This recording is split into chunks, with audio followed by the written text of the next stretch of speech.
Ya, pasca keputusan Majelis Kehormatan MK yang memberhentikan Anwar Usman dengan tidak hormat dari Ketua MK, nampaknya kita memasuki drama baru. Anwar Usman melawan dan merasa tidak bersalah, bahkan menganggap dirinya difitnah, ya, dan martabatnya sengaja dihancurkan. Anwar Usman merasa sudah difitnah dan disudutkan oleh berbagai pihak.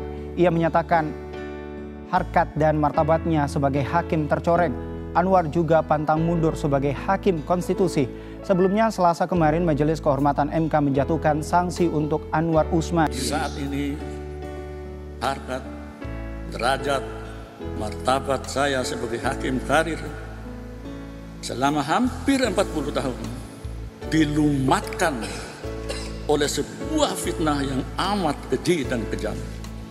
Tetapi saya tidak pernah berkecil hati dan pantang mundur.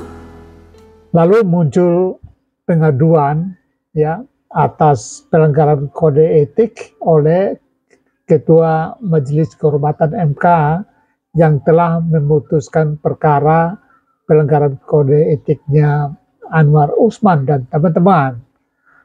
Saya akhirnya membaca ini sebagai bukti ada kelompok yang sangat berkepentingan untuk mempertahankan paman Gibran Rakabuming Raka ini di tubuh Mahkamah Konstitusi.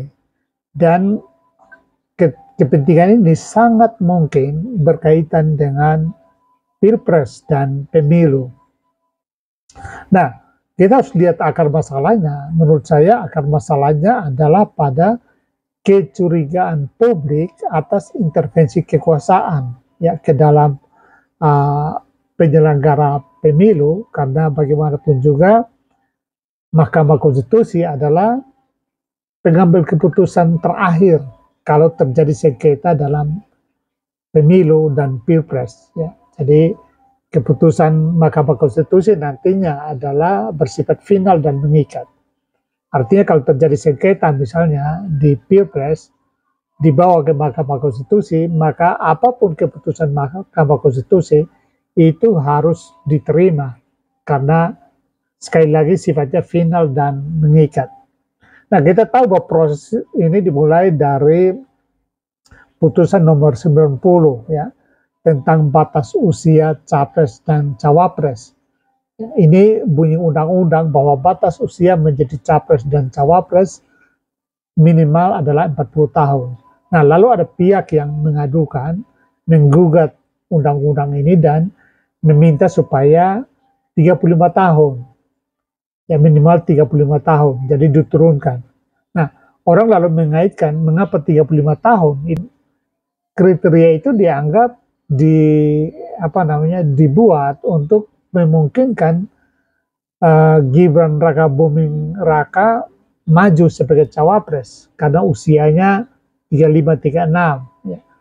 Nah, itulah sebabnya dianggap bahwa undang-undang itu dibuat khusus untuk Gibran, ya. Kira-kira oke lah, diargumentasikan bahwa itu untuk generasi muda bisa maju, itu betul. Tetapi pada saat ini yang paling berkepentingan dengan syarat usia minimal 35 itu adalah Gibran. Nah, lalu menariknya adalah keputusan MK di bawah pimpinan Anwar Usman menolak gugatan itu. Artinya tetap 40 tahun, tetapi ini problemnya menambahkan rumusan pasal, ya, yaitu bahwa minimal 40 tahun atau menjabat sebagai kepala daerah atau sedang menjabat atau pernah menjabat sebagai kepala daerah, gubernur maupun bupati lewat pemilihan langsung, ya. Nah, jadi cerdik sekali, ya, batas usia 35 ditolak, tetapi ditambahkan frasa bahwa 40 tahun atau pernah atau sedang menjabat kepala daerah baik di tingkat provinsi maupun di tingkat kabupaten dan kota untuk maju. Nah, inilah yang menjadi problem karena menambahkan frasa itu bukan tugas dari yudikatif, bukan tugas MK. Ya, itu kan sudah masuk ke fungsi perumusan undang-undang dan itu adalah tugas legislatif, bukan tugas yudikatif. Ya, undang-undang dibuat oleh DPR dan bisa diusulkan oleh pemerintah. Oleh karena itu tugas legislatif dan eksekutif, bukan yudikatif. Itulah disebut dengan pelanggaran kode etik. Yang menyetujui tambahan rumusan ini ada 3, yaitu Anwar Usman, lalu Guntur M. Hamzah, dan Menahan Sitompul. Jadi ada 3 hakim yang menyetujui pasal ini. Nah, oleh karena itu yang bisa kita baca adalah pasal ini memberikan ruang pada Gibran Raka Buming Raka untuk maju sebagai cawapres, ya. Maka disebut dengan karpet merah, ya, mempersiapkan karpet merah bagi Gibran. Disinilah muncul dugaan publik akan adanya intervensi kekuasaan di dalam penyelenggaraan pemilu. Dan mengikuti logikanya, ya, karena ini dibaca sebagai bentuk intervensi pemerintah atau kekuasaan di dalam pemilu, maka seharusnya Anwar Usman, Guntur Hamzah, sama Menahan Sitompul itu diberhentikan, ya, dari Mahkamah Konstitusi, ya. Sebab bisa diduga, patut diduga mereka sebagai anasir, sebagai oknum yang memfasilitasi masuknya kekuasaan ke dalam tubuh yudikatif. Maksudnya kekuasaan untuk mengobok-obok fungsi yudikatif, ya. Nah, jembatan ini yang harus diputus, ya, ke MK supaya MK kembali dipercayai oleh masyarakat, ya. Nah, setidaknya karena Anwar Usman sudah diputuskan telah melanggar melakukan pelanggaran berat, maka setidaknya diselidiki betul supaya memastikan apakah benar melalui ketiganya ini ada intervensi kekuasaan masuk ke dalamnya. Apakah ketiganya ini memfasilitasi atau siapa di antara ketiganya itu, baik 1 atau 2 atau 3-tiganya memfasilitasi masuknya kekuasaan ke dalam tubuh yudikatif. Mengapa ini perlu? Karena kalau tidak, ini bahaya sekali. Orang kehilangan kepercayaan sama sekali kepada penyelenggaraan pemilu atau pilpres, ya. Nah, seperti saya sudah sebutkan dalam video sebelumnya, saya perlu ingatkan lagi bahwa ini sangat mungkin sutradara di dalam drama ini memang menginginkan pilpres gagal, ya. Jadi mengintervensinya, lalu kalau rakyat kehilangan kepercayaan, terjadi gejolak, lalu nanti pemilu bisa ditunda, ya. Kondisi darurat, dan kondisi darurat, kalau pemerintah menyatakan kondisi darurat, maka pilpres bisa ditunda, ya, pemilu ditunda. Nah, kalau tunda ada kekosongan, maka masa jabatan presiden dengan sendirinya diperpanjang. Ini problemnya di situ, ya. Anwar Usman kemudian ngotot, ya, yang merasa bahwa dia tidak bersalah, karakternya dibunuh dan macam-macam ini. Ini punya implikasi logis. Kita bisa ambil kesimpulan kenapa sampai dia ngotot. Itu berarti ada kepentingan besar yang benar-benar dibelanya di situ.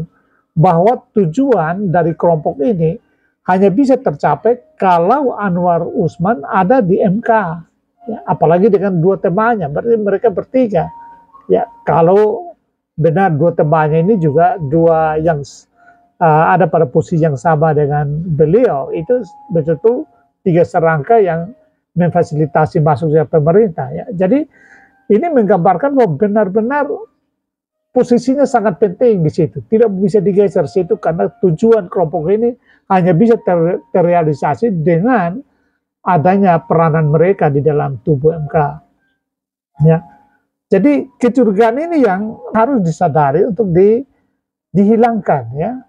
Kita amputasi kaki kekuasaan, jembatan yang menjembatani kekuasaan untuk masuk ke MK.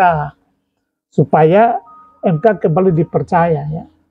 Sebab sekali lagi tidak masuk akal orang yang sudah jelas ya di lewat pemeriksaan dan vonis bahwa telah melakukan pelanggaran berat, dia bisa melawan itu dan balik menuduh bahwa nama baik dan martabatnya dihancurkan. Loh, bukti-bukti sudah menunjukkan dia melanggar kode etik kok dia mengatakan martabat apanya. Dari mana martabatnya? Kalau memang sudah pelanggar kode etik. Pelanggar kode etik kan menunjukkan bahwa orang yang tidak punya martabat, orang telah melakukan pelanggaran etik berat. Jadi ini yang logika ini yang tidak bisa masuk akal.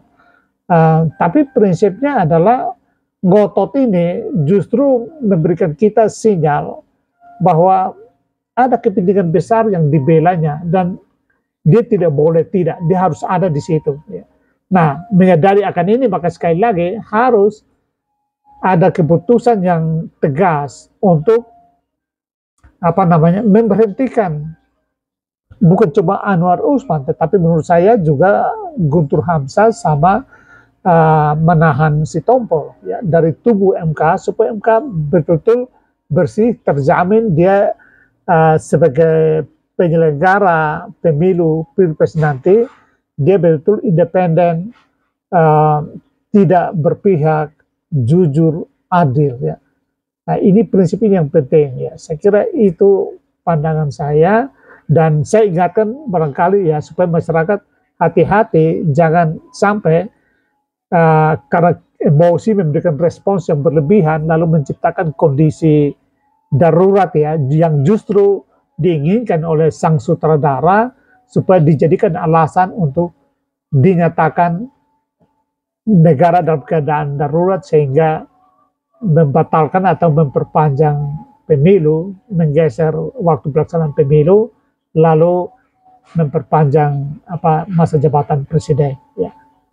Mari kita bertindak bijak dan tetap saling menghargai, saling menghormati, duduk di atas satu fokus yaitu membangun Indonesia emas tahun 2045. Terima kasih.